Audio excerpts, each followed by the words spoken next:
2008। अगर आप किसी भी आईपीएल विनिंग चैंपियन टीम के कैंपेन को ढंग से ऑब्जर्व करोगे और ये जानने की कोशिश करोगे कि भला उस सीजन में उस टीम ने ऐसा क्या करा था कि वो पूरा टूर्नामेंट ही जीत गई, तो आपको इसका सबसे पहला जवाब मिलेगा स्क्वाड फॉर्मेशन। ऑक्शन टेबल पर की गई प्लानिंग, प्लेयर सिलेक्शन और विजनरी कैप्टनसी, यही तीनों चीजें होती हैं एक चैंपियन टीम की स्ट्रॉन्ग फाउंडेशन। और राजस्थान रॉयल्स ने 2008 में अपनी स्क्वाड फॉर्मेशन की शुरुआत करी एक बड़े ही फेमस रूल को तोड़कर। ये रूल था आइकॉन प्लेयर रूल। वेल, अगर आपने हमारी पिछली आईपीएल वीडियोस देखी होंगी तो आपको पता होगा कि ये आइकॉन प्लेयर रूल क्या है, लेकिन अगर शॉर्ट में बताऊं तो ये पहले आईपीएल सीजन का एक बड़ा ही इंटरेस्टिंग रूल था, जहां पे बीसीसीआई ने सभी आईपीएल फ्रेंचाइजीज को ये मौका दिया था कि वो अपनी टीम के लिए एक आइकॉन प्लेयर चुन सकते हैं, जिससे उनकी टीम की ब्रांड वैल्यू बन सके और फैंस भी इमोशनली कनेक्ट कर सके। ये आइकॉन प्लेयर्स अक्सर उसी रीजन से होते थे जिस रीजन की टीम होती थी। जैसे कि मुंबई इंडियंस को मिले सचिन तेंदुलकर, रॉयल चैलेंजर्स बैंगलोर को मिले राहुल द्रविड़ और कोलकाता नाइट राइडर्स को मिले सौरव गांगुली। लेकिन इस आइकॉन प्लेयर रूल की एक डाउन साइड भी थी। दरअसल रूल ये था कि अगर कोई भी टीम एक आइकॉन प्लेयर अपनी टीम के लिए चुनती है तो वो टीम उसको अपने सबसे एक्सपेंसिव प्लेयर से 15% ज्यादा सैलरी पे करेगी, यानी हर टीम के ऑक्शन पर्स का अच्छा खासा हिस्सा तो आइकॉन प्लेयर को ही चला जाएगा। अब राजस्थान रॉयल्स का केस बड़ा यूनिक था क्योंकि राजस्थान के रीजन से कोई भी इतना बड़ा स्टार प्लेयर नहीं आता था। तो राजस्थान रॉयल्स की मैनेजमेंट ने बीसीसीआई से रिक्वेस्ट करी कि हम आइकॉन प्लेयर के तौर पर किसी भी प्लेयर को नहीं चुनना चाहते और हम अपने सारे प्लेयर्स को आईपीएल ऑक्शंस में ही खरीदेंगे। और राजस्थान की यही मूव एक मास्टर स्ट्रोक साबित हुई, क्योंकि जहां दूसरी सभी टीम्स अपने पर्स का एक अच्छा खासा हिस्सा अपने आइकॉन प्लेयर के लिए रिजर्व कर चुकी थी, वहीं जब आरआर ऑक्शन में गई तो उनका पूरा पर्स उस ऑक्शन के लिए अवेलेबल था। और इसी का नतीजा ये हुआ कि ऑक्शंस में राजस्थान अपने प्लेयर्स पर ज्यादा स्पेंड कर पाई और कंपैरेटिवली कम दामों में बहुत तगड़े प्लेयर्स को अपनी टीम के लिए खरीद पाई। सबसे पहले जब नाम आया ऑस्ट्रेलियन लेजेंड शेन वॉर्न का, तो राजस्थान रॉयल्स ने उन्हें उनके बेस प्राइस $450,000 के प्राइस पर अपनी टीम के लिए खरीद लिया। उस टाइम पर Shane Warne already international cricket से रिटायर हो चुके थे, इसलिए बाकी टीम्स ने उनमें ज्यादा इंटरेस्ट नहीं दिखाया। लेकिन राजस्थान को पता था कि वो शेन वॉर्न को अपनी टीम में लेकर क्या कर रहे हैं। और शेन वॉर्न को राजस्थान अपनी टीम में सिर्फ इसलिए नहीं लाई थी कि उनको खिलाएंगे और उनको कैप्टन बनाएंगे, बल्कि शेन वॉर्न को राजस्थान की टीम एक कोच के तौर पर भी लाई। यानी इस सीजन के लिए शेन वॉर्न डुअल रोल निभा रहे थे। वो टीम के कैप्टन भी थे और वो टीम के कोच भी थे, जो अपने आप में ही मेरे हिसाब से आईपीएल का एक बड़ा ही रेयर इंस्टेंस था। शेन वॉर्न के अलावा राजस्थान की टीम कुछ ऐसी दिखती थी। Mohammad Kaif, Munaf Patel, Graeme Smith, Yusuf Pathan, Shane Watson, young Ravindra Jadeja, Swapnil Asnodkar, Neeraj Patel, Taruwar Kohli और साथ ही थे दो पाकिस्तानी प्लेयर्स कमरान अकमल और सोहेल तनवीर। यहीं से शुरुआत होती है राजस्थान रॉयल्स के लीग स्टेज मैचेस की। जब राजस्थान ने इस सीजन का पहला मैच खेला तो किसी को नहीं लग रहा था कि ये मैच राजस्थान के लिए एक टर्निंग पॉइंट साबित होगा। पहला ही मैच टर्निंग पॉइंट मैच था दिल्ली डेयरडेविल्स के अगेंस्ट और वेन्यू था दिल्ली का फिरोजशाह कोटला स्टेडियम। मैच शुरू होता है और राजस्थान रॉयल्स टॉस जीतकर पहले बैटिंग करना शुरू करती है, लेकिन फिर जो होता है वो तो किसी ने इमेजिन नहीं किया था। राजस्थान का पूरा बैटिंग ऑर्डर ताश के पत्तों की तरह गिरता चला गया। न यूसुफ पठान चले, ना मोहम्मद कैफ और ना ही शेन वॉटसन। राजस्थान अपने आईपीएल के पहले मैच में सिर्फ 129 रन पर ही ऑल आउट हो गए। दिल्ली डेयरडेविल्स ने टारगेट ऐसे चेज किया जैसे नेट प्रैक्टिस कर रहे हो। 15 ओवर्स में ही चेज पूरा कर लिया और राजस्थान रॉयल्स को थमा दी उनके ओपनिंग मैच में ही एम्बैरेसमेंट। यहाँ पे सभी एक्सपर्ट्स ने कहना शुरू करा कि शेन वॉर्न ने टीम को बस ऐसे यंगस्टर से भर दिया है और इस टीम से अब कुछ नहीं होगा। लेकिन यहीं से, इसी मैच से राजस्थान रॉयल्स की कहानी बिल्कुल एक टर्न ले लेती है। अगला मैच आता है किंग्स 11 पंजाब के अगेंस्ट, जहां किंग्स 11 पंजाब का टॉप ऑर्डर बहुत तगड़ा था और वो बहुत ज्यादा रन बनाने को देख रहे थे।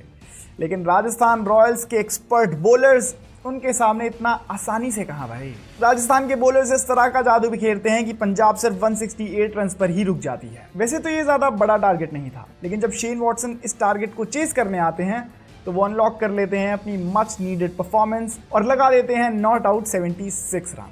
राजस्थान रॉयल्स को उनकी पहली जीत मिल गई थी। साथ ही शेन वॉटसन के साथ नॉट आउट बैटिंग कर रहे होते हैं अभी अभी अंडर-19 वर्ल्ड कप जीत कर आए हुए Ravindra Jadeja not out 36 run बनाते हैं और इस तरीके से वॉटसन और जडेजा की जोड़ी राजस्थान रॉयल्स को उनकी पहली विक्ट्री दे देती है। एंड इस सीजन में जिस तरीके से राजस्थान रॉयल्स ने रविंद्र जडेजा पर भरोसा दिखाया और उन्हें अपनी टीम के लिए चुना, और साथ ही जिस तरीके से वार्नर ने उनकी बॉलिंग स्किल्स को ग्रूम करके उन्हें एक इंटरनेशनल लेवल का प्लेयर बनाया, उससे जडेजा की जर्नी में भी काफी हेल्प हुई। इस मैच के बाद राजस्थान रॉयल्स ने जिस तरीके की विनिंग स्ट्रीक शुरू करी वो देखकर तो बड़ी बड़ी टीम के ओनर्स भी शॉक्ड थे। CSK, MI, DC, RCB, KKR, हर टीम को राजस्थान ने हार का स्वाद चखा दिया था। कहीं 10 विकेट से जीत रहे थे तो कहीं एक बड़े रन मार्जिन से। डेक्कन चार्जर्स के अगेंस्ट तो 214 रन चेज कर दिए, जहां ग्रेम स्मिथ ने बनाए थे 71।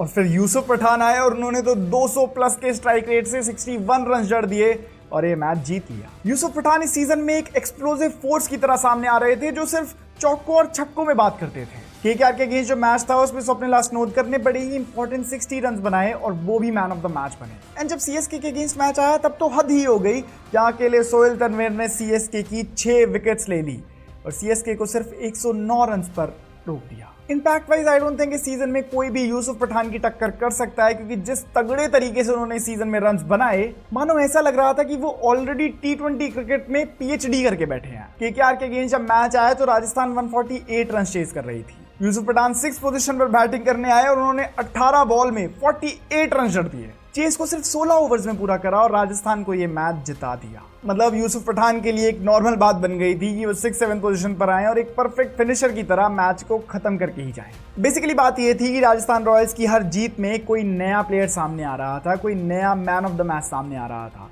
यानी कि इस टीम की टीम वर्क बिल्कुल टॉप नॉच चल रही थी। लीग स्टेज खत्म होने तक राजस्थान रॉयल्स ने अपने 14 मैचेस में से 11 मैचेस जीत लिए थे और सिर्फ 3 मैचेस हारे थे, जो कि अपने आप में ही आईपीएल का एक अलग रिकॉर्ड बन गया था। राजस्थान रॉयल्स ने टेबल के टॉप पर फिनिश करा और पहुंच गए नॉकआउट स्टेज में, लेकिन ये नॉकआउट स्टेज से चैंपियन बनने तक की जर्नी आसान नहीं होने वाली थी। सेमीफाइनल्स में राजस्थान रॉयल्स का इंतजार कर रही थी दिल्ली डेयरडेविल्स, वही टीम जिससे राजस्थान रॉयल्स अपना पहला ही मैच हार कर आ रही थी। लेकिन अब बात यह है कि अब ये वो राजस्थान रॉयल्स नहीं है जो सीजन के शुरू में थी।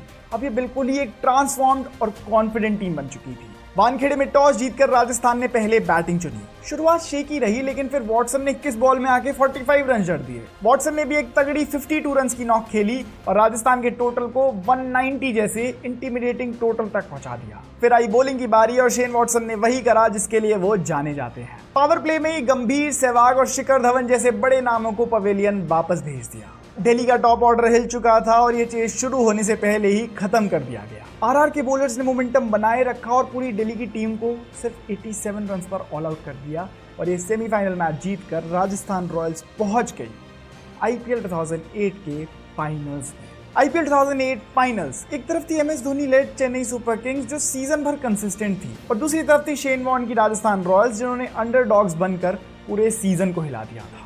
दोनों ही टीम्स इन फॉर्म थी, दोनों के पास ही मैच विनर्स थे और सबसे इंपॉर्टेंट, दोनों के ही पास थे हंग्री कैप्टन। एमएस धोनी को तब तक 2007 का T20 वर्ल्ड कप का विनिंग कैप्टन बनने के बाद से एक टैक्टिकल जीनियस माना जा चुका था और शेन वॉर्न तो क्रिकेट के मैजिशियन कहलाए जाते थे। तो मैच का प्रेशर बिल्कुल एक अलग ही लेवल का था, क्योंकि ये फाइनल मैच सिर्फ एक टूर्नामेंट का फाइनल मैच नहीं था, बल्कि एक नए क्रिकेट एरा की शुरुआत थी। सीएसके ने टॉस जीतकर पहले बैटिंग करने का फैसला करा, जहां उनकी इनिंग एक सॉलिड टोटल तक पहुंच गई और सीएसके ने बना दिए 163 रन्स। अब इस टोटल का कोई भरोसा नहीं, होने को तो ये चीज हो भी जाए, लेकिन अगर दूसरी टीम में एमएस धोनी जैसा टैक्टिकल जीनियस हो तो ये भी डिफेंड हो सकता है। और साथ ही सीएसके के पास मुरलीधरन जैसे डेडली बॉलर्स भी तो थे। राजस्थान बड़े ही प्रेशर में चेज शुरू करती है और शुरुआत होते ही प्रेशर दिखने लगता है। ओपनर नीरज पटेल सिर्फ 2 रन बनाकर आउट जाते हैं, स्वप्निल दास भी सिर्फ 28 रन बना पाते हैं और फिर साथ ही चल देते हैं 6 रन बनाकर कामरान अकमल। और जब शेन वॉटसन भी सिर्फ 28 रन बनाकर आउट हो गए तब तो सारी उम्मीदें चली गई।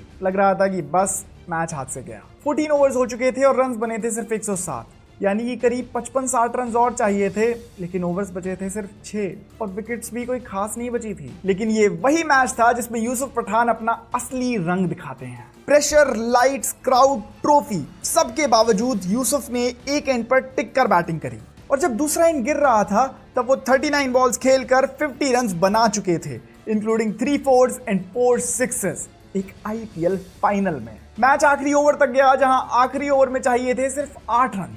क्रीज पर थे सोहेल तनवीर जो इस सीजन में ऑलरेडी बॉल के साथ तो बहुत ज्यादा इंपैक्ट डाल चुके थे, लेकिन अब बारी थी बैट से फंबल ना करने की। सोहेल तनवीर ने आखिरी बॉल पर कामली एक सिंगल लिया और राजस्थान रॉयल्स बन गई आईपीएल 2008 की चैंपियंस। इस जीत के साथ ही राजस्थान रॉयल्स ने एक अनबिलीवेबल फीट हासिल कर ली थी। एक बिल्कुल अंडरडॉग और अनएक्सपेक्टेड टीम को शेन वॉर्न की स्ट्रैटेजी ने बना दिया था आईपीएल के पहले सीजन का चैंपियन। इस ग्लोरियस सीजन में टूर्नामेंट के लीडिंग विकेट टेकर थे राजस्थान रॉयल्स के सोहेल तनवीर, जिन्होंने 22 विकेट्स ली, और साथ ही राजस्थान रॉयल्स के लीडिंग रन गेटर थे शेन वॉटसन, जिन्होंने 472 रन बनाए और